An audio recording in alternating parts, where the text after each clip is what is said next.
Es pajautāju bildi, vai es varu ar jums abiem uztaisīt bildi. Viņa bija ļoti laipna un piekrita. Vai tu ievēlējies vēlēšanos? Starp diviem prezidentiem? Jā. Es pat neiedomājos. Bet fantastiski mirkļi, manuprāt, būs ko atcerēties.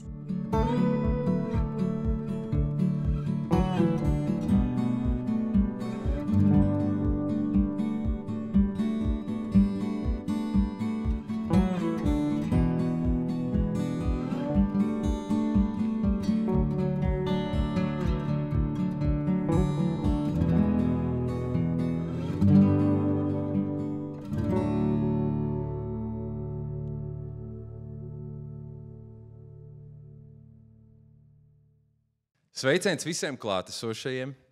Sveiciens mūsu viesim, ar kuru mēs jūs pavisam drīz iepazīstināsim. Mums ar Lindu ir ļoti liels prieks izbraukt ārpus Vecpiebalgas un ārpus Inešiem un atbraukt ciemos šeit uz Jaunpiebalgu, uz jūsu kultūras centru.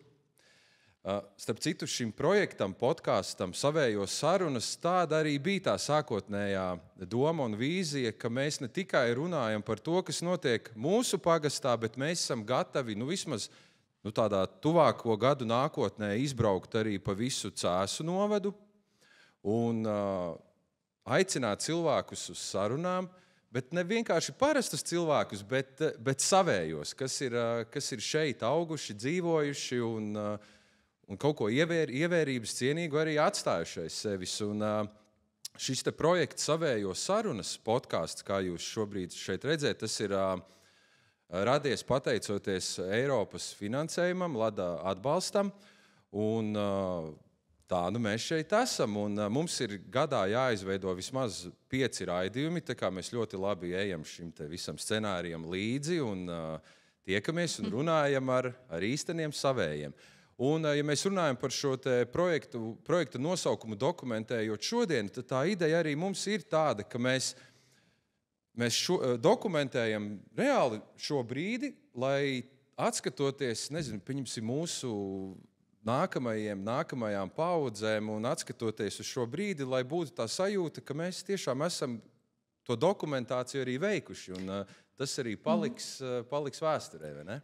Jā, tieši tā, un šī podkāsta un arī šīs dienas mērķis ir stāstīt un izcelt personības, kas nāk no Piebalgas, un to mēs darīsim arī šodien, un jau raidījuma un pasākuma sākumā mēs gribam pateikt lielu paldies Jaunpiebalgas kultūras centra meitenēm Egitai un Ievai par to, ka viņas šo norganizēja un mūs ir uzaicinājuši šeit, un kas tad pie mums šodien ir viesos? Šodien pie mums viesos ir, ziniet, varbūt darīsim tā. Varbūt sāksim ar video, un tad viss taps skaidrs jau pēc pirmajām sekundēm. Bet viennozīmīgi šī persona ir, es gribētu teikt, tiešām slavenākā meitene Jaunpiebalgā.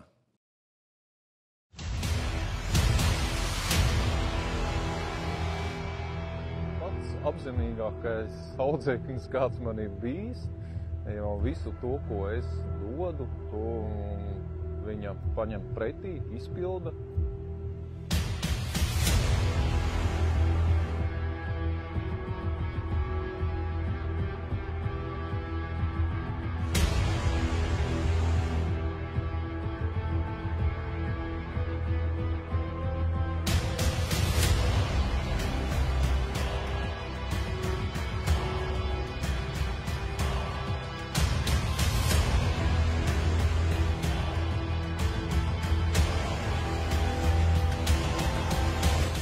Gribās parādīt, ko no Jaunpiebalgas meitene var izdarīt.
Un tā, dāmas un kungi, ar aplausiem sagaidām pie mums Veroniku Stūrišku.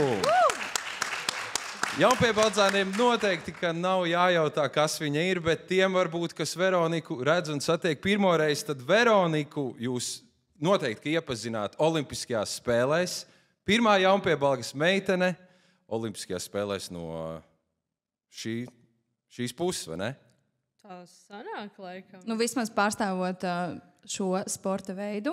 Tieši tā. BMX riteņbraukšana. Tieši tā, un tu arī esi junioru čempione U23 vecuma grupā, un šobrīd arī ranka līdere. Jā, tā ir. Laikam. Kur vēl labāk? Pirms mēs sākam mūsu lielo šīs dienas sarunu, kurā būs iespēja iesaistīties arī sanākušiem skatītājiem, jo es ticu, ka viņiem arī pa kabatai ir kāds jautājums, kuru noteikti varēs uzdot sarunas nobeigumā.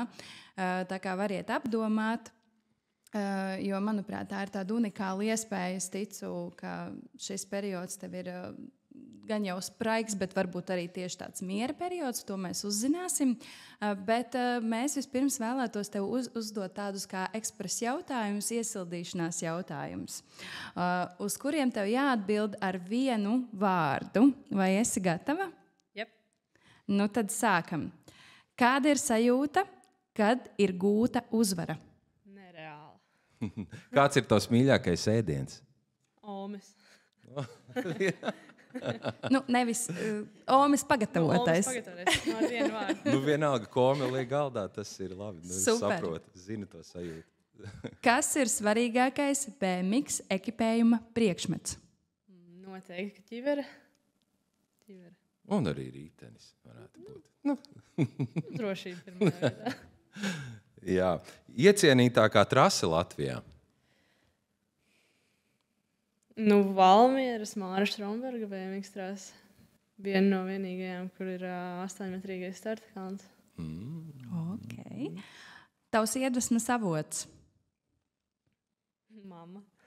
Cik Tad aplaudēsim visi mammai un arī, protams, Omei. Paldies. Jā, nu šī bija tāda iesildīšanās, un atrodamies mēs Jaunpiebalgas kultūras namā. Noteikti ne pirmo reizi apmeklē. Ko vispār tev nozīmē Jaunpiebalgas vide, dzīve? Ko nozīmē uzaugt Jaunpiebalgā un būt šeit? Noteikti ir brīvības sajūta, ka tu dzīvo laukos, nedzīvo pilsētā. Tu vari mierīgi iet apkārt, trenēties.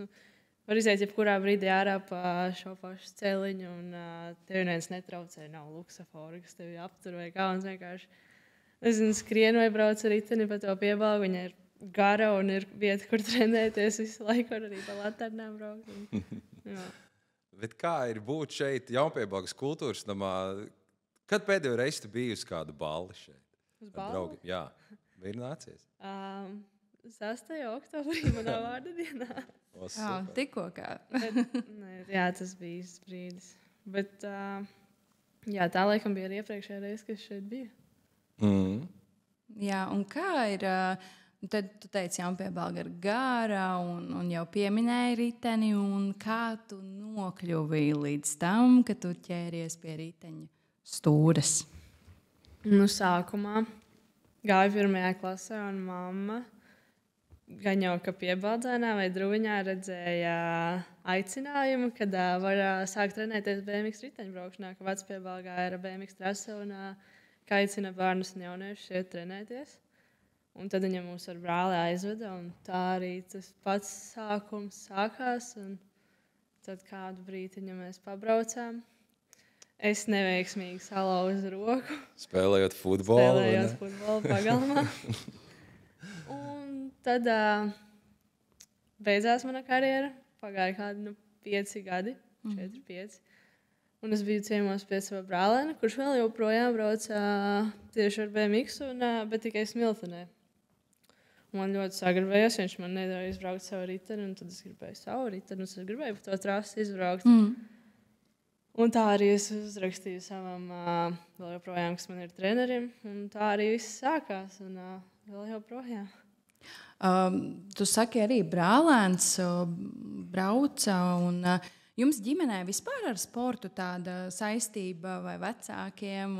Kā vispār radās arī mammai tā doma? Droši vien mammai būtu vislabāk šo jautājumu jautāt, bet kas bija tas tāds pavadiens vai kāpēc tieši tā interese un kāpēc tieši izvēle uz to riteņbraukšanu? Es pat nezinu, kāpēc mamma izvēlējās tieši to VMX, bet iespējams kādā brīdī viņa to nožēloja, ka viņai bija katru dienu jāvadā mani uz smilteni uz treniņiem. Bet tagad viņa jūtas labi, jo ir tiesības pašai. Cik tālu sanāks? Pusstunda. Bet pusstunda uz turieni, 2 stundas treniņš, pusstunda atpakaļ. Darbi uz priekšu neiet. Mums laikam šobrīd Linda līdzīgi. Mums arī ir gan dēls, gan meita, un tā dzīve tomēr ir pilsētā. Gan Jaunpiebalgā ir baleta nodarbības, kas tiek šeit piedāvāts. Mūzikas skola, jā, ko bērns apmeklē. Tajā laikā, kā tu teiktu un raksturotu, ko mēs īstenībā esam visi liecinieki, ka arī cilvēks no mazas vietas, no mazas pilsētas vai no maza ciemata var nokļūt starp pasaules labākajiem. Vai tev bija tā ticība jau mazai esot, ka tu varētu sasniegt kaut ko tik lielu, vai tev bērnībā bija kaut kāda tāda maza doma? Bērnībā es nezinu, noteikti, kad es sāku braukt Vecpiebalgas VMX klubā, tad man nebija tur īsti doma, ka es gribu aizbraukt uz olimpiādu, es gribu uzvarēt tur un tā. Tad es vairāk to vienkārši darīju. Tāpat aizbraucu pabraukāties ar brāli. Bet tā, kad es atsāku braukt 12 gados VMX, tad es gribēju uzvarēt. Es reāli gribēju braukt, gribēju trenēties. Vēl joprojām gribu, bet jā, tas laikam no 12 gadiem vairāk bija nevis no pašas bērnības. Jā. Kas ir, es pajautāšu vēl vienu jautājumu, kas man interesē. Vēl par to dzīvi un to bērnību tik skaistā vietā kā Jaunpiebalga, arī kalni un lejas un viss šī kultūras dzīve un es pat teiktu arī tā vide arī diezgan daudz iespējams nosaka to, kādas izvēles mēs izdarām. Īpaši riteņbraukšana, jo Jaunpiebalga ir gara un tev vajag riteni. Katram bērnam, lai izbrauktu to posmu, tad visi sāk ar riteņiem. Arī, jā. Kas ir tava mīļākā vieta Jaunpiebalgā? No bērnības varbūt, kas ir tā, ka tu iedomājies Jaunpiebalgu, vai ka tu sen esi te bijusi. Varbūt tas tieši tas garais ceļš, kas tā kā garais. Gan jau, jā, bet es nezinu, gan jau man Jaunpiebalga asociējas ar baznīcu, kas ir centrā, vidusskola un kultūras nama. Bet tāda mīļākā vieta, es pat nezinu. Kaut kāda spilgtākā, varbūt tāda atmiņā. Tagad bērnības milšu kaste vai šūpoles. Vai kaut kur kaut kāds. Tas gan jau bija jauno māju, daudz dzīvokļu māju spēļlaukums. Kur bija. Jā, bet nezinu, vai pāris ir, man liekas, ka īsti nē. Nav kā kādreiz, bet ir. Tu nekur neesi pazudusi, tu šeit pat vien esi. Un man jautājums pēc taviem, es gribētu teikt, pēdējā gada lielākajiem sasniegumiem, vai tu jūti kaut kādas izmaiņas apkārtējo vidū šeit dzīvot Jaunpiebalgā, vai tevi sāk vairāk cilvēku sveicināt, vai varbūt tikpat labi skolā, nezinu, kādi vairāk draugi uzrodās ap tevi, vai tieši kāds varbūt tur novēršās? Jā, kāda ir tā līdzcilvēku attieksme pēc tam, kad tu esi piedalījusies Olimpiskajās spēlēs? Piemēram, es jūtos tāpat, kā es jūtos pagājušajā gadā un vēl iepriekš, bet noteikti, ka citi līdzcilvēki arī ir palikuši jaukāki. Es nezinu, vai jaukāki, bet sako daudz vairāk man, kā man iet tajā pašā Facebookā, ko es lieku, un Instagramā. Sako man līdzi un interesējas, kā man iet, un uzpusē mani uztraucās, kur es atkal aizbrauks, kā man iet, kā pa skolu. Un skolotāji arī droši vien ir pretīm nākoši un saprotoši tieši arī tādā mācību jautājumā, jo tas arī, es domāju, gan vecākus noteikti varētu interesēt, gan arī jaunieši, teiksim, kad ir tas satraukums par to, kā to vispār var savienot, kā to visu var apvienot. Un tieši jaunpiebalgā skolotāji spēlēja diezgan lielu lomu visā manā tajā trenēšanās un sacensību plānā.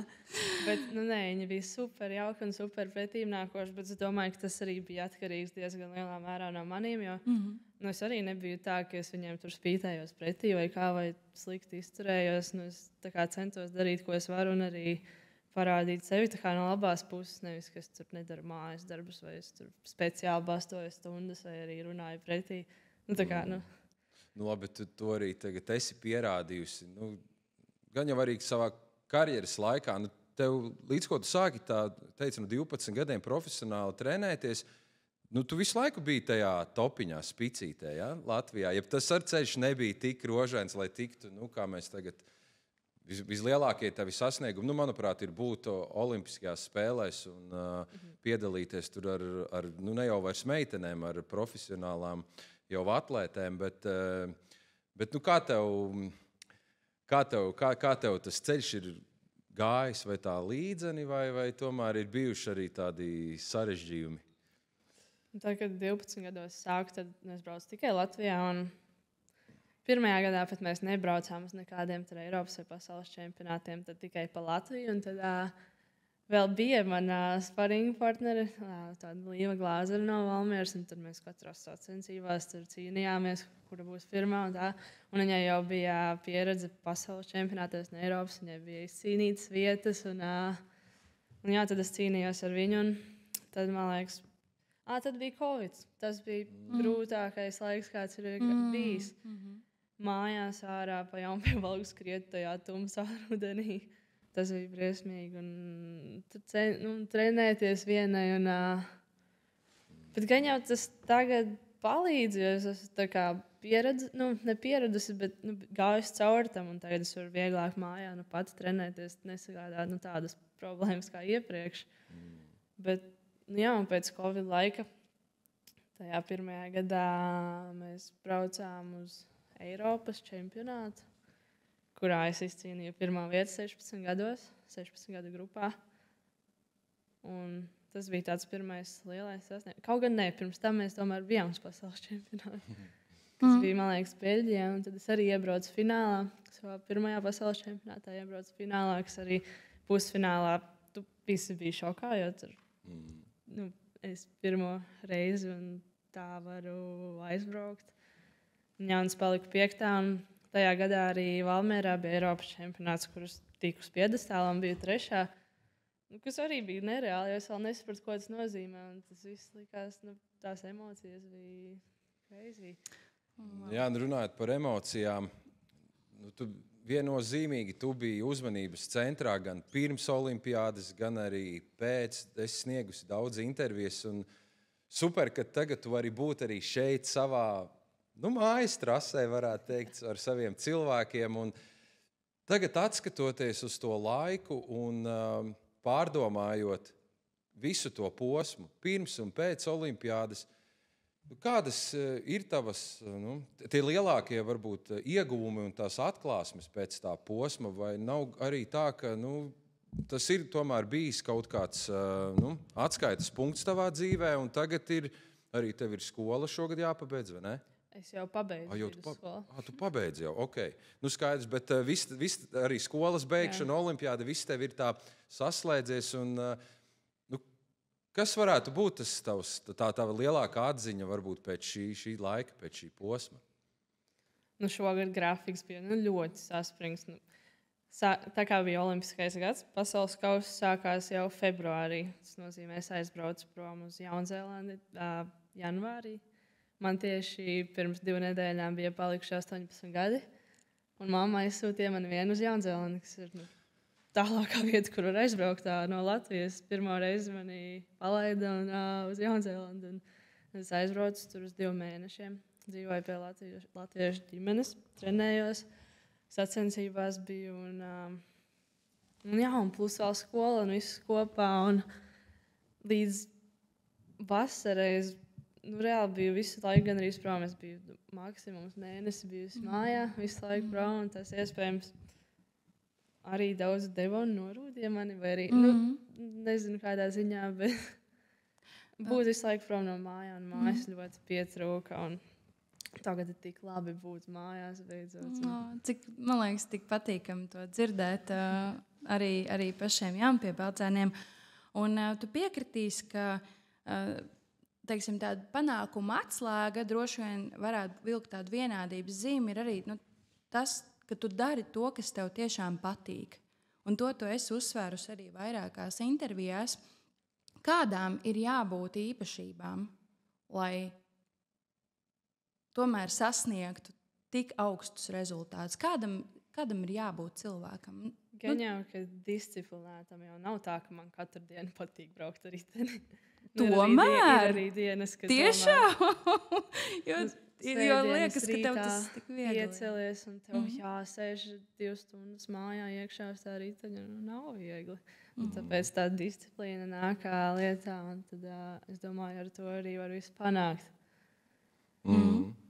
Bet labi, atgriežoties vēl pie tā, ko es uzdevu pēc šī posma, pēc olimpiādas un visu. Kādi ir tagad tavi nākamie mērķi? Jo tomēr tu esi ļoti jauna, tev vēl karjera tikai pašā plaukumā. Un kā tu saredzi tagad, pieņemsim savu nākošo gadu šajā sportā un varbūt drusciņ tālākā nākotnē? Ko tu studē un kā tu sevi saredzi? Nākamais gads būs vēl joprojām 23 grupā, jo man ir 18 gadi. Es kā varu vēl līdz 23 gadiem vēl. Un plāns ir, kad sākas olimpiskā kvalifikācija, sākt startēt elitē, jau punktus vākt un vieglāk un arī lielāka vieta izaugsmē būs tur.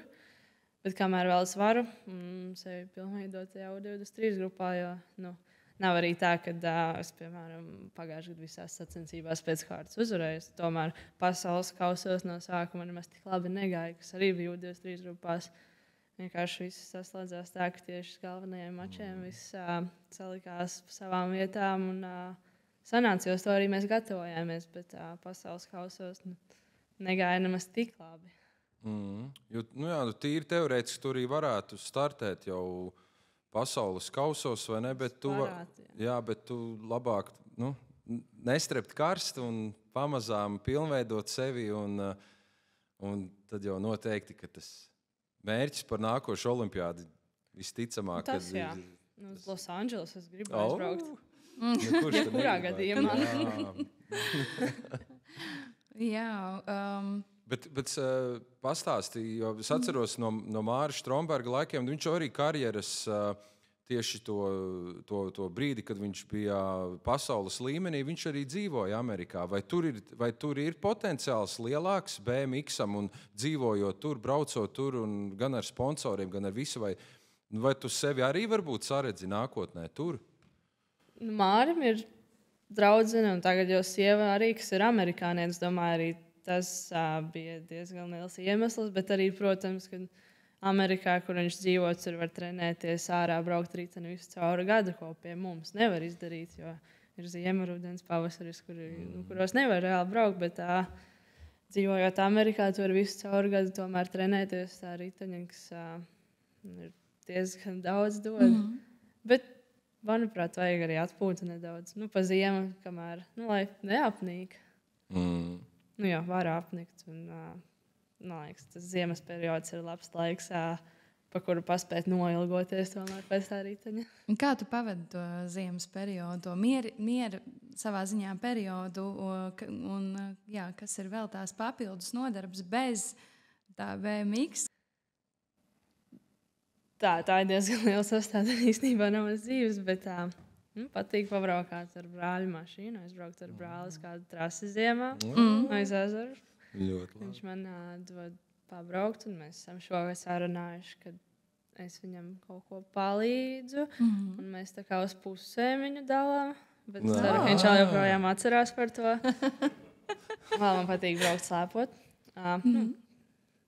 Es tieši uz pagājušo gadu biju nopirkusi jaunu snowboard dēli. Bet es viņu nopirku un tieši pazuda sniegs. Es aizbraucu prom uz to Jaunzēlandi. Tāpēc man viņu beidzot vajadzētu izmēģināt. Un es nevaru sagaidīt. Jā, visādas tādas lietas vairāk ekstrēmās. Tomēr tas aktīvais dzīvesveids. Un, manuprāt, tas ir arī tāds mūsdienās fantastisks paraugs jauniešiem. Kā pavadīt brīvo laiku, un tad es saprotu, ka tu neesi bijusi no tām jaunietēm, kas daudz sēž telefonos.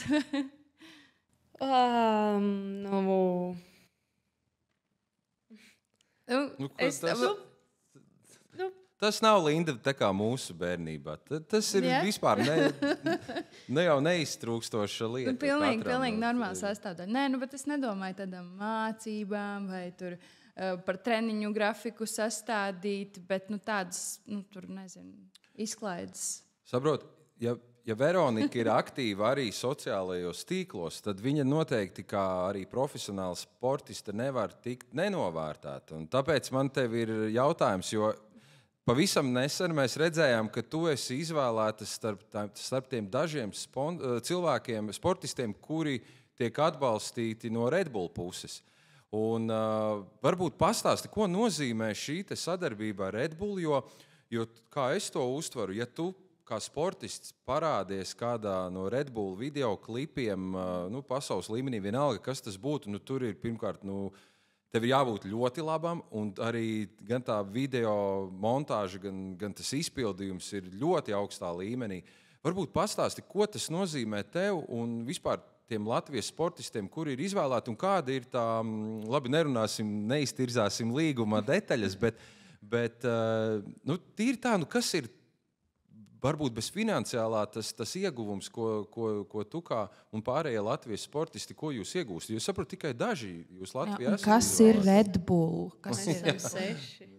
Tagad 6 kopā ar mani ieskaitot, bet Red Bull ir, man liekas, tas, ja jūs internetā redzat kādu traku video, kur kāds cilvēks kaut ko traku dara ar riteni, tur kūliņus met un pa klintīm līdz lejā, tas iespējams ir Red Bulls, kad tas ir Red Bull sportists. Un, pārsvarā viņi ir ekstrēmos sporta veidos, man liekas, pārsvarā. Un vienkārši traki cilvēki, kas dara savu darbiņu uz visiem 110% un vēl labāk, kas ir labākie savā jomā, es gribētu teikt. Bet, un kam ir potenciāls un kuri grib to darīt un sasniegt. Un, bet iedomājies, tagad tev sazinās ar tevi tie Red Bull cilvēki un saka, ok, Veronika, mums ir ideja, mums te vajag tavu palīdzību. Kur ir ritenis, ko tu vari traku mums izdarīt, lai tas izskatās iespaidīgi? Es nezinu, pārlikt ar riteni pāri kaut kam vai... nav kaut kādas tādas idejas jau no tās latviešu komandas puses, ka, ok, Veronika, mums te vajag kaut kur iesaistīt kādā trakā avantūrā. Nē, tikko tas notika, kad es iekļuvu tajā Red Bull ģimenē. Tad nav vēl gluži bijušas tādas iespējas, bet idejas ir jau gan man, gan cerams arī viņiem. Ar laiku tas nāks un ar laiku var darīt. Un, ir jau pāris idejas. Un tad mēs to visu redzēsim arī sociālajos. Jā. Bez video neizpaliks. Bet redzi, tu jau pieminēji, tev patīk gan ar mašīnām braukt, tev snowboards, BMX. Es domāju, tu esi ļoti labs materiāls viņiem. Ir daudz iespējas. Un tu esi ļoti daudzpusīga. Tas man tāds vēl tāds runājot par daudzpusību, mums ir sagatavotas dažas bildītes šeit jums parādāmas klātesošiem. Un tās, Veronika, ir tavas bildes no taviem gan sociālajiem tīkliem, gan no visu kaut kurienes citurienes vēl. Tāpēc lūdzu, varbūt mēs varam tev palūgt pakomentēt katru bildi un atskatīties tādā vēstures griezumā, kā tev ir gājis pēdējos gados. Tā. Skatāmies, arī tev hobijs ir, ja? Vai tikai tīri esi paņēmusi zivi nopozēt? Nē, es noķēru to zivi, bet... Man mammas brālis ir, es teiktu, kaislīgs makšķernieks. Jā. Okay. Ome arī. Un tur kaut kādā veidā tas ir arī iedzimis man. Un, man dažreiz, vairs netik ļoti, bet kādreiz man patika pamakšķēt. Man nepatīk tādēļ, ka tu iemet to pludiņu vai, to āsmu, jā. Un tad tu gaidi to zivu, bet kad tās jūs pieķeras, tad ir atkal interesanti. Tas bija manā dīķī pie mājas amūrs, kurus noķēru. Un, izskatās, ka es diezgan lepojos ar to. Izskatās arī ļoti liels. Viņš bija liels. Jā.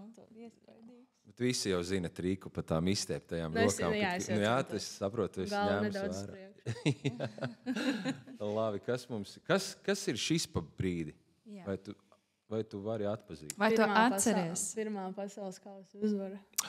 Wow, Kolumbijā, to nevar Bogotā, aizmirst. Pirmā uzvara vai trešā uzvara. Viena no tām, bet tajā tieši vietā un tajā nedēļas nogalē. Un, pirmā reize uzvarēju. Tas bija nereāli, jo man bija tikai 17 gadi. Tāpat tā bija U23 grupa, kur ir visas meitenes līdz 23 gadiem. Tas ir nereāli. Bet man liekas, šis ir pat tur bija 2 nedēļas nogalas, 4 posmi. Pēc 3. posma, kad es uzrādīju labāko apļu laiku vispār tajā dienā finālos meitenēm, tas bija pēc tā brīža. Ok. Vēl kāds hobijs? Jā, man ir izieta diving licence. Es varu nirt līdz 17 metriem dziļumā. Un to es izdarīju Maltā. Mēs bijām ar brāli un brāļa draudzeni atpūsties pēc garas sezonas, tieši pēc tiem pasaules kausiem vispār, kur bija tā iepriekšējā bildē. Mēs bijām tur un man nebija ko darīt, un es domāju, ka es gribu sākt nirt. Un tad tu vari nirt dziļāk pa 7 metriem? Ne, līdz 17. Līdz 17? 17, jā. Tas ir iespaidīgi. Jābrauc ir uz Ēģipti, man liekas. Tur ir mēs tieši skolā tikko runājām, kur mums viens lektors bija bijis Ēģiptē pie korāļiem, un tad es sagribēju īstenībā, ka arī gribu aizbraukt. Mammai būs jājautā. Jā, jo tur ir, man liekas, viss tuvāk un viss iespaidīgāk. Es pāris reizes arī esmu niris, jo tā ir tāda sajūta, vai ne, ka tu it kā varbūt sākumā ir tāds uztraukums, bet tad, kad tu esi zem ūdens, tev ir jābūt pilnīgi mierīgam, tu nedrīksti, tev visi jāaizmirst, un tur ir pavisam citā realitāte, un tā sajūta ir neaprakstāma. Man ļoti patika, un tās zivciņas visur apkārt peld, un tieši Maltā tur ir daudz apkārt nogrimuši kuģi no kaut kāda pasākuma. Un tad mēs nirām pie tiem kuģiem, un diezgan nereāli. Bet man nav vēl, ka es varu viņos iekšā nirt, bet tas būtu vēl krūtāk. Tad ir speciāli tam? Vēl vajag papildus iet, lai tu varētu alās nirt un kuģos, kaut kādās noslēgtās puslīdes vietās. Traki. Bet es abrīnoju ar kādu tādu mieru, tu to stāsti, ka tev tas vispār ne tevi baida. Tāds mierīgi. Forši. Veronika, kas notiek šeit? Tu esi saņēmusi apbalvojumu. Vai tas nav gadījumā? Tas ir cēsīs. Sporta laureāts varētu būt. Es baidos sajaukt, bet es gribētu teikt, ka cēsīs tas bija aizpagājušo gadu. Jo pagājušajā gadā nebija, es biju sacensībās. Es saņēmu pirmo reizi gada sportistes apbalvojumu, vai arī gada jaunās, vai gada sportistes apbalvojumu. Kas bija īpašs gods, jo tas viss sācās novadā, un man izvēlējās kā... Es skatos, ka tu esi atzīta par Latvijas gada labāko riteņbraucēju. Tas bija atkal atsevišķs pasākums. Labi. Ok, ejam tālāk. Šī ir ļoti iespējīga bilde. Noteikti Smiltene varētu būt. Valmiera vispār. Valmiera, Māra Stromberga un Vēmīgs Strasa, kurā es biju savās pirmajās sacensībās pēc pasaules čempionāta. Pirmā reize, kas uzvarēja. Pagājušā gadā tās bija pirmās sacensības, kurās varēju braukt ar savu čempionu krekliņu. Tās bija īpašas. Un ar pirmo numuru, jo tad es varēju tikai junioru sacensībās, kurā es braucu savā junioru grupā, braukt ar gan krekliņu, gan numuru. Tādas bija maz, un šīs bija pirmās no tām. Tas ir laikam visiem riteņbraucējiem. Ja tu esi līderis, tad tu to krekliņu dabūsi tik labi nepārzini tos noteikumus. Bet tas ir tāds tā kā sportistam, riteņbraucējiem pats tāds godpilnākais tituls, ka tev ir tas krekliņš. Jā, tas krekliņš riteņbraukšanā daudz nozīmē. Varbūt parasts cilvēks īsti neizprot, ko tas nozīmē, un tās krāsas un tā, bet tas ir riteņbraukšanas reāli. Bet kāda ir nozīme tām krāsām? Varbūt tu zini? Es nezinu to, bet visi riteņbraucēji zina tās krāsas. Bet es nezinu, ko tas nozīmē. Gan jau kādu mieru sācis. Gan jau. Nezinu. Varavīksnes gluži nav, bet tās nav savādākas. Jā. Bet daži jauc. Sveiki! Kas mums tā ir šeit? Ir Jaunzēlande? Austrālija vispār? Tas bija arī Austrālijā. Jā, es biju arī Austrālijā. Pēc Jaunzēlandes aizbraucu uz Austrāliju, jo tur bija otrajā pasaules kausa tieši februārī. Un es uztaisīju bildi ķenguru manā tieši, kur es dzīvoju blakus, 5 minūtes no mājas, bija tāds kā parks, ne zooloģiskais dārzs, bet parks, kurā bija visi tie dzīvnieciņi, kolas, ķenguri un tu pie viņiem varēja nobildēties, pamīļot, pabarot. Kā ar ceļošanu vispār? Ja tu daudz ceļo, bet pietiek arī laiks, taču arī manuprāt, sports vispār paver tādas iespējas arī to pasauli apceļot, kad tev ir tāda priekšrocība. Jau baigi nesenāk redzēt, cik starp treniņiem un tām sacensībām, bet es maz varu teikt, ka es esmu tur bijusi, un labi, man ir varbūt pāris bildītas telefonā ar kaut ko, kas tieši ir tajā zemē, bet pārsvarā tā ir viesnīca un trase. Labi, ejam tālāk. Vai šis ir gan noteikti kaut kas, par ko negribās atcerēties, vai ne? Nē, tas bija īstenībā baigi smieklīgi. Atkal. Es treniņā Amerikā, tas bija pirms pasaules kausiem, pirmajā treniņā savas muļķības pēc nokritu. Mēs braucām tieši pirmās taisnesā un aiz neko darīts, vienkārši tur gribēju pacelt ratiņā un tā. Un nokrita tā, ka nevarēja 3 dienas pastaigāt. Un sacensības arī diezgan izpalika. Bija traki. Tas ir tā sporta neparedzamā puse, ka vienā brīdī visi īstenībā pat tā karjera var čikt kā ar nazi veikties, vai ne? Dēļ kaut kādas stulbības. Jā. Nemācēja piespiest bremzītes. Jā, bet kā ir ar to psiholoģisku? Taču nevari domāt pa kritienu braucot, un gan jau arī par to nedomā. Bet ja tev galvā tu jūti, ir kaut kādas domas, ka varbūt, ka labāk nevajag. Kā, tev ir kādreiz vispār tā bijis, ja tu vispār tādas domas tev ir no galvas ārā, un tu esi pilnīgi tikai iekšā tajā, ka tev ir pēc iespējas ātrāk jānobrauc? Man ir bijis tā, un es varu droši teikt, ka, ja ir tās domas, tad tu nevari būt priekšā, tu nevari nobraukt tā, pirmo vietu, jo tomēr baidies no kaut kā, no kā pat nevajadzētu baidīties, ko vajadzētu vienkārši tās domas pamest malā, bet nav arī tik vienkārši, piemēram, pēc viena kritiena es diezgan ilgi tam negribētu teikt, ka netika pāri, bet tomēr bija nedaudz nedroši, un jā, bet tā nedrošība ir konkrēti, piemēram, par to trases elementu, tieši to vietu, kuru tu tā kā negribi sagaidīt, vai tas ir vispār kaut kā tā ģenerāli, kad, man tagad piemēram, pagājuši gadu, vai aizpagājuši gadu, es neatceros. Es nokritu Argentīnā, kurā man tieši pirms pirmā leciena lejā no startkalna piebrauca viena meitene priekšā. Un es diezgan sāpīgi arī nokritu. No tā, tas man diezgan... Viņi nedabūja nesportisko piezīmi. Tas īsti nav laikam. Tas nav basīts. bet tas bija nesmuki izdarīts. Tas bija nesmuki izklausās. Bet, piemēram, no tādiem kritieniem ir iespējams grūtāk tikt pāri, bet, ja tu pats kļūdies un tu pats kaut ko tur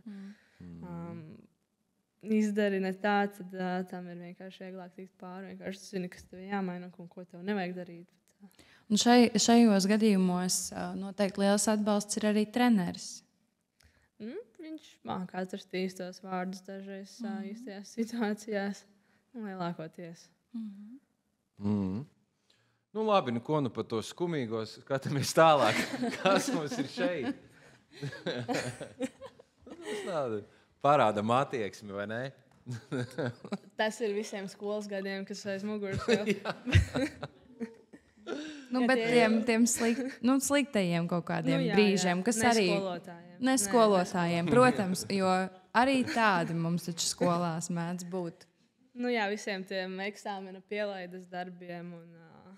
Nē, jūs jau gredzenus rādat. Tas jau nekas tāds tas nav. Vispār ir žetonu gredzeni, un tāpēc arī mēs tieši sanāca tā, kā mēs izvēlējāmies uz vidējā pirksta tos gredzenus taisīt, bet mums patika tā ideja par šādu bildi pēc izlaiduma. Kā labi, ne? Jā, un tie ir mani 2 labākie draugi. Super. Labi. Kas mums šeit vēl ir? Šis ir laikam daudz labu emociju tev no šī brauciena. Varbūt pastāst, kas tev tāds spilgtākais ir palicis, vai savs starts, vai kaut kas ārpusē. Jā, kaut kā tāda. Starts gan jau ne. Nē, tas arī bija iespaidīgi un tā, bet tas vairāk likās kā tomēr parastas sacensības. Es vismaz centos sevi tā noskaņot, kad parastas sacensības tikai citā vietā un tā. Jo tev arī nebija tādu ekspektāciju, ka es tagad, kad ir iespēja pie medaļas tikt, jo tu saprati tos spēku samārs. Jo vienalga bija iekšā tāda, ka kaut kā varbūt sakrīt tās kārtas. Jo īstenībā BMX-ā var arī tā notikt, vai ne? Es cerēju. Iedomājos pats, iebraukt uz piedestālu, kas kādā gadījumā, kā es to izdarītu, bet jūs tur būtu. Es arī domāju, ka es varētu, bet es zināju, pret ko es sacenšos tajā pašā brīdī, bet es domāju par to, ka es gribētu būt uz tā piedestāla un atrasties tur. Vai tev izdevās satikt Stefanu Kariju? Nē. Viņa, manuprāt, dzīvoja pavisam kādā savā noslēgtā viesnīcā, un viņas tur neviens netraucē. Bet es redzēju arī vienu basketbolistu, es tikai, man liekas, nemāku izrunāt viņu vārdu. Giannis? Jā, grieķu. Es arī nemāku izrunāt viņu uzvārdu. Bet viņu satiku, redzēju ēdamzālē, Olimpiskajā ciematā. Super. Vai tu arī apmeklēji kādu latviešu startu? Es biju uz volejbolu, kurā mūsu meitenes spēlēja pret neatceros kādu komandu, bet viņas uzvarēja. Un es biju uz 3x3 basketbola pusfināliem, fināliem. Pašu labāk. Jā, uz to es speciāli pajautāju, vai es varu palikt nedaudz ilgāk 3 dienas, jo es gribu ļoti aiziet redzēt viņas, kā viņas spēlē. Tas, man liekas, arī viss nebija vairāk, jo man diezgan vēl bija arī pašas sacensības, un pirms tam nekur īsti nesanāca aiziet, jo bija jāgatavojās, pēc iespējas vairāk. Tev bija kāds tāds kultūras šoka moments vai kaut kas tāds, ko tu pilnīgi negaidīji aizbraucot uz Olimpiskajām spēlēm, ko tu biji varbūt iztēlojusies, ka būs savādāk? Ne savādāk, bet brīdī, kad es aizbraucu uz turieni, ka mūs sagaidīja, ko man Latvijas sagaidīja, aizveda uz Olimpisko ciematu, un tas Olimpiskais ciemats, tas likās nereāli. Visi pasaules labākie sportisti vienu vietu. Un tie nav vienkārši amatieri, tie ir reāli labākie, ko viņi dara savā sporta veidā. Arī tā atklāšanas ceremonija īstenībā bija ļoti skaista. Jā, tas bija pats labākais. Īstenībā, kas bija, es neesmu redzējis, protams, pilnu visu atklāšanu pa televizoru, bet tas, ka mēs bijām uz tās laivas, baigi augsti bija, un sākums bija diezgan garlaicīgs, tāds vienmuļš un liela lietas, bet tā, ka mēs sākām braukt tuvāk tajām beigām, tad sāk parādīties skatītājs, tur visi bļāva māja, un braucām laiviņu garām Eifelim. Tas vispār likās diezgan iespaidīgi. Un kāda ir sajūta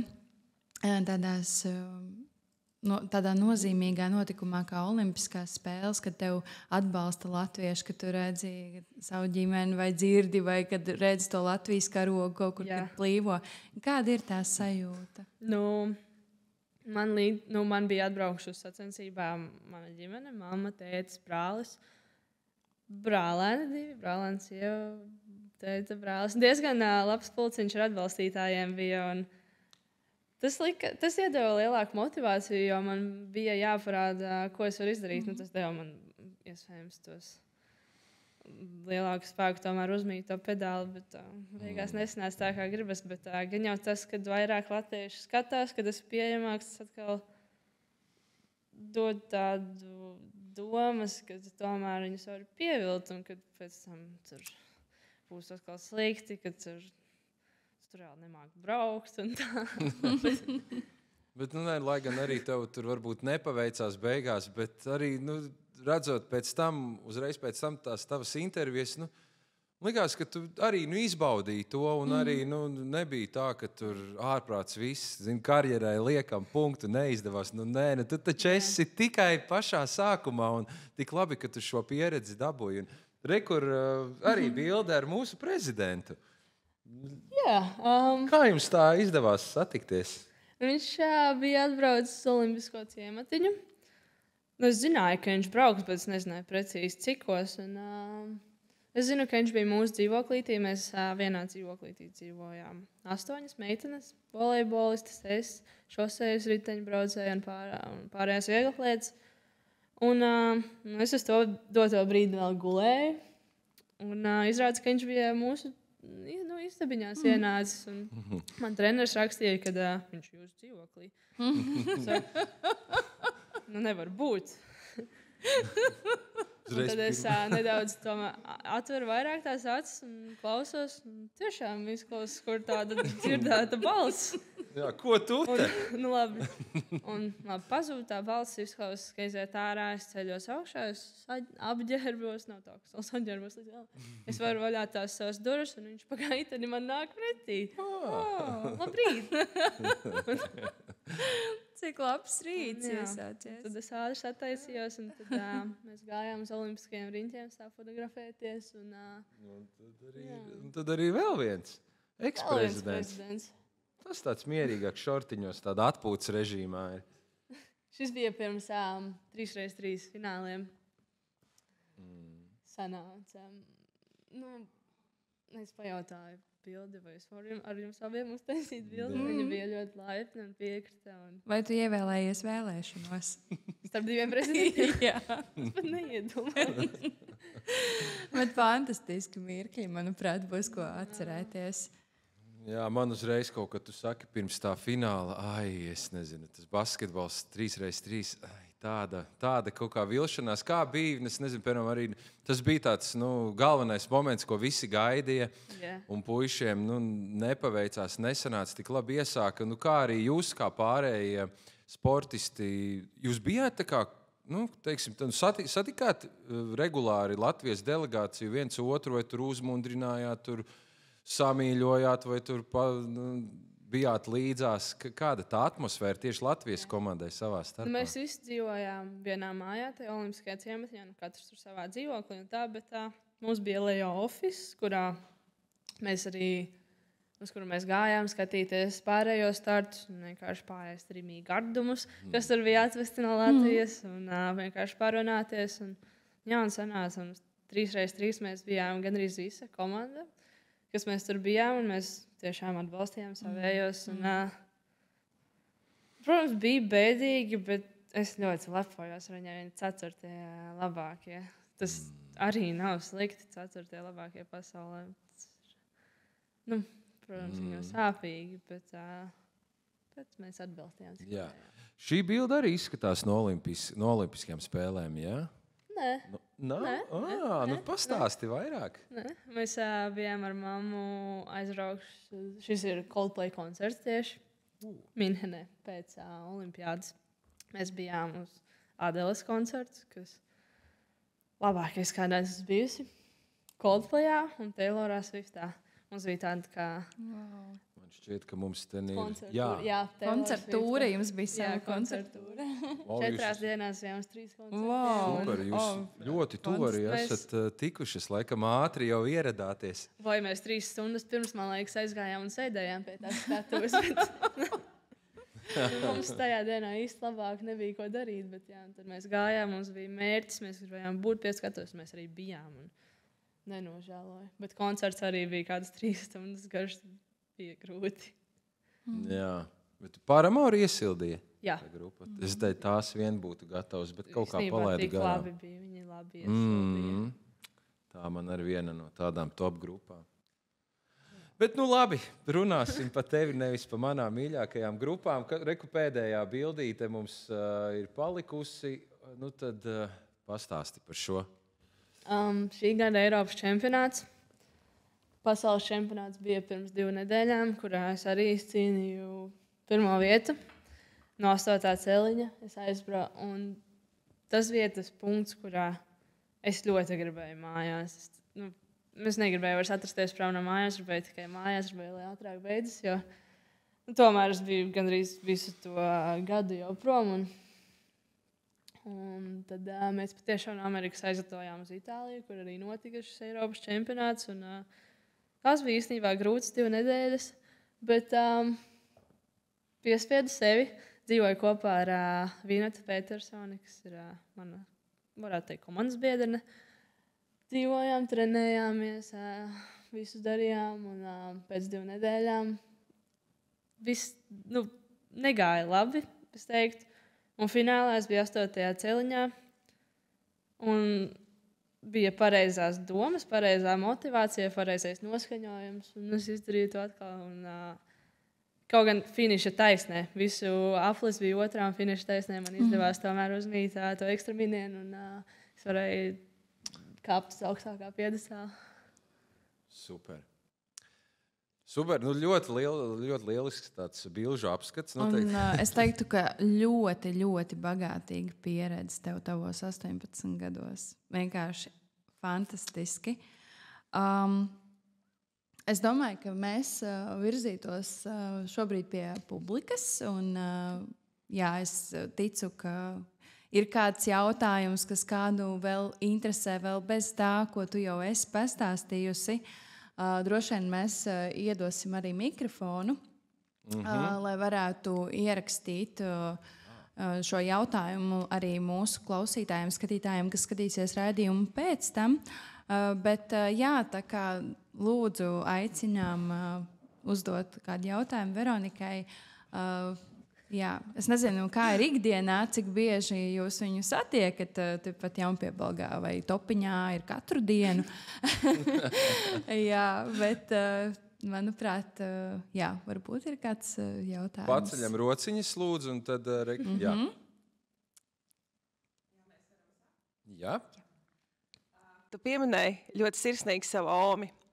Un tad, kad jūs sazināties, un viņi tev gaida mājās, viņi droši vien jautā, ko man garšīgi tev pagatavot. Ko tu viņai atbildi? Kas ir tavi mīļākie Omas ēdieni? Es gribētu teikt, es varu diezgan detalizēti izstāstīt. Droši. Makaroni ar sīpolu, mērcīzi un vistas karbonādēm. Un kāpos salātiņā. Un tie ir vienkārši fenomenāli. Kā arī vēl pankūks ar malto gadu un Ome daudz. Ome tevi lutina. Ome skries uz mājām pie katliem tagad. Un tad man ir vēl otrs jautājums. Tu tā mīlīgi pieminēji mammu, ka tas ir tavs iedvesmas un atbalsta tāds īpašais cilvēks. Un, vai ir kādi spēka vārdi, ko pasaka mamma? Varbūt tas vispār ir miers, varbūt tas ir kāds teikums vai vārds, ka tu saproti, jā, viss ir kārtībā un būs ļoti labi. Cilvēks taču augšā, tu šodien neko nedarīsi. Pārsteidzoši aplausi mammai. Un man ir arī vēl trešais jautājums. Tavs raksturs - uzņēmība, neatlaidība, mērķtiecība, miers. Vairāk jau laikam paliek pie vārda uzņēmība. Vai tava izvēle studēt uzņēmēju darbību, kur visas šīs īpašības ir ļoti svarīgas, arī nospēlēja kaut kādu lomu tavā izvēlē, ko studēt? Es sāku studēt Vidzemes augstskolā biznesa vadību. Tā nebija tāda diezgan, es domāju, ilgtermiņa izvēle vai kā, bet vienkārši bija tieši laiks, kad bija pirms 1. septembra. Līgumu es parakstīju 2. septembrī vispār. Un, jā, viss tā diezgan steidzīgi pēdējā brīdī sāku domāt, jo visu laiku domāju, ka es gribu gadu brīvu paņemt un saprast, ko es gribu darīt, pabraukāt apkārt, trenēties. Bet tad beidzamajā brīdī es sapratu, ka nāk rudens, drūmie vakari. Un ko es darīšu mājās? Visu laiku tik trenēšos, sēdēšu uz riteņa. Man vienkārši bija bail, ka man tas apniks, un es gribēju vēl kādu papildus nodarbi, kas man vienkārši notur nodarbināt, un man nav laika domāt par tādām muļķībām. Bet, jā, visas olas groziņi arī nevar tikai uz sportu vien, vai ne? Arī jā, tāpēc tas atkal ir otrs, kāpēc es tomēr gribēju studēt, jo diplomu es gribu dabūt, to izglītību es gribu dabūt, kas noteikti arī noderēs nākotnē, vienalga, kāda tā būs, bet tomēr noderēs. Un arī tāpat zināšanas, ko es tur iegūstu, tas vienkārši pilnveido mani, un es nepalikšu tikai sportā un nerunāšu par riteņiem. Es varbūt zināšu arī kaut ko vairāk. Varbūt vēl kāds jautājums? Droši. Nebūs jums vairāk iespēju. Gan jau nebūs. Šodien varbūt. Man ir tāds jautājums, esot ārzemēs, kura no ārzemju valstīm tev ir vislabāk paliks atmiņā un kura visvairāk patika? Man laikam patika Austrālija un Jaunzēlande. Jo Jaunzēlandē, vismaz cik es tur biju un cik man stāstīja, kas tur dzīvo, ka tur nav nekādi draudi no dzīvniekiem, tur viss ir ļoti droši, tur nav ievestas visādas dzīvnieku sugas, kas tur nav. Tā ir, manuprāt, drošākā zeme, kur atrasties, kur tu vari mierīgi iet mežā, plikām kājām, vasām un nebaidīties, ka tev kāds iekodīs vai ko. Un tā daba tur ir ļoti skaista. Bet, lai gan Austrālijā man patika vairāk visas tās ainavas un ķanguriņi. Tur nebija tie lielie zirnekļi? Zirnekļus neredzēju, tos gan es redzēju tikai ieslēgts būrīšos, bet mājā pa sienām gan ķirsa, kas staigāja, un tās viņi nevar dabūt ārā vienkārši tādi. Tie mājas zirneklīši tā kā staigā vienkārši pa sienām. Un viņi čiepstēja visu laiku. Viņas tiešām čiepstēja. Jā, lūdzu, vēl varbūt kādam ir kas vaicājums Veronikai. Ja runājam par profesionālo sportu, zinot, ir komandas sporti, kur ir ļoti liela aizmugures personāls. Masieri, treneri, tur vairāki psihologi un dažādi asistenti. Cik tev tas viss ir bijis? Tomēr tas individuālais sporta veids. Jā. Fizioterapeits man gandrīz vienmēr bijis. Baigi biežiņi, nevajag labāk. Ne retāk staigāt, bet uz masāžām tomēr ir labi iet un ir ļoti forši, ka ir tāds un ka var izmasēt tos muskuļus un tad arī atjaunojies ātrāk. Tagad uz doto brīdi tā varbūt bišķiņa problēma, bet cik, atbalsta personāls. Nav tā kā, tur futbolā vai kā, ka tev apkārt skraida 10 cilvēki, jautā, ko tev vajag un rūpēs. Man ir principā treneris, kas visu dara, kas ir menedžeris, treneris, viss. Labi, bet piemēram BMX, pasaules līmeņa sportistiem, kuras brauc tur pa top vietām, viņām arī tomēr nav tā komanda lielāka apkārt. Kas ir tas maksimums, kas tev būtu vajadzīgs, ja tu būsi pasaulē numur 1? Nevis, ja tu būsi, kad tu būsi. Tas laikam vairāk atšķirīgs nevis kurā vietā tu pasaulē, bet no valsts. Nevis cik labi tu brauc, bet principā no valsts, jo kuram ir lielāks finansējums, tas arī var nodrošināt. Tur, ja tev atbrauc mehāniķis līdzi, fizioterapeits un vēl visādi. Principā Amerikas komandai, brauc viss līdzi, brauca masāžas kaldiem ar visiem vajadzīgajiem uzturvielām, visu. Labi, mums ir vēl jautājums. Jā, es vēl pajautāšu tā tīri cilvēcīgi jautājumu. Protams, ka mums visiem bija milzīgs līdzpārdzīvojums. Tanī brīdī, kad tev bija tas brauciens, es sēdēju, skatījos, tad, kad tu kriti, es piecēlos kājās un nenormāli druģaini sāku staigāt pa istabu. Es vispār aizmirsu, ka tanī brīdī man gatavojās ēst, kurš piedega laikam, cik es atceros. Un es nedomāju par to, kāds būs rezultāts. Bija ārkārtīgs pārdzīvojums līdz par sāpēm, par to, ko tu tanī brīdī jūti.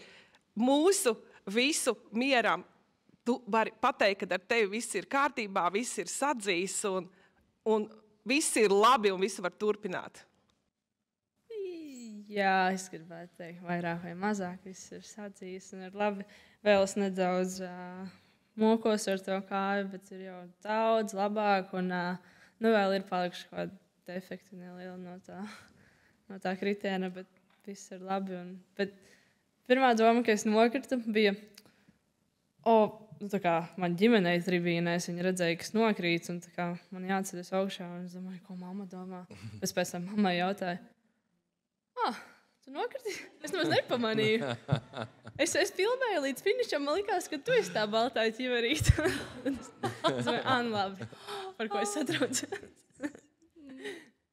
Bet, telefonā jau nevar īsti redzēt, ja filmēt. Es nedismojos. Bet tas bija sāpīgi, tas bija ļoti sāpīgi, vai ne? Gan fiziski, gan emocionāli, gan jau vairāk emocionāli. Es gan pēc tā finiša teicu, ka man vairāk tiešām sāp tā kāja vai rokas, neatceros, kas tajā brīdī sāpēja, bet gan. Bet tu piecēlies, un tu turpini, un tu vēl turpināsi. Mēs esam valsts svētku priekšvakarā, tādās valsts svētku sajūtās. Kas ir tas, ko tu gribētu pateikt saviem cilvēkiem, piebaldzēniem, saviem līdzcilvēkiem? Kas ir tie vārdi, ko tu gribētu viņiem teikt? Kad es esmu nenormāli lepna, ka es nāku no Jaunpiebalgas, no Piebalgas, ka es varu būt šeit un atrasties šeit, un ka es varu pārstāvēt Latviju, savu valsti, un Latvijas vārdu un karogu pasaulē. Tas, man liekas, ir neizsakām. Ka es varu tomēr Latvijā būt un maza valsts un parādīt citiem, cik tomēr var izdarīt arī nākot no mazas valsts un izsisties. Un kāds būtu tavs novēlējums mazajiem BMX braucējiem? Jo es zinu, ka mūs arī šobrīd skatās arī no Vecpiebalgas BMX kluba jaunie censoņi, un varbūt kāds tev būtu novēlējums viņiem? Izbaudīt, trenēties tā, kad grib, mazie. Netrenēties vienkārši tagad treniņi, bet tā, ka gribas to darīt, bet tā, ka paliek lielāk, tad gan tas vairs nav jātrenēs visu laiku, un lai ko sasniegt, un vajag to disciplīnu un mērķtiecību un atrast īstā motivāciju un pareizo cilvēku, ar ko to darīt. Viena dziesma, bez kuras noteikti, ka nevar iztikt, tā ir Prāta vētras dziesma Veronika. Man liekas, ka varbūt mammai arī, skatoties Prāta vētras to diskogrāfiju, 2004. gadā viņi vēlreiz atjaunoja albumu Veronika, un pēc gada piedzima Veronika. Vai šai dziesmai ir kāds sakars ar Veronikas vārdu? Nē, pilnīgi nekāda sakara. Vārds vienkārši patika. Otrs vārds. Jā, Veronika, Monika. Nē, patika vārdi. Monika arī no tā seriāla. Tas nav saistīts. Ne ar vienu seriālu vai dziesmu nav vārdi saistīti. Un jautājums mammai, ko jūs kā mamma varētu novēlēt gan Veronikai, gan arī citiem sportistiem, jauniem, mērķtiecīgiem, kas grib kaut ko dzīvē sasniegt sportā? Negulēt no rītiem, celties un darīt, Tieši tā. Ceļamies un darām. Pa pašu gribēšanu, pašu vēlēšanos, nevis vecāku uzspiedumu, bet, ja bērniem tas patīk un interesē, tas tā atdeve ir pavisam cita. Nav pašas izvēle. Lai visiem bērniem būtu tāds savs, kas patīk. Super.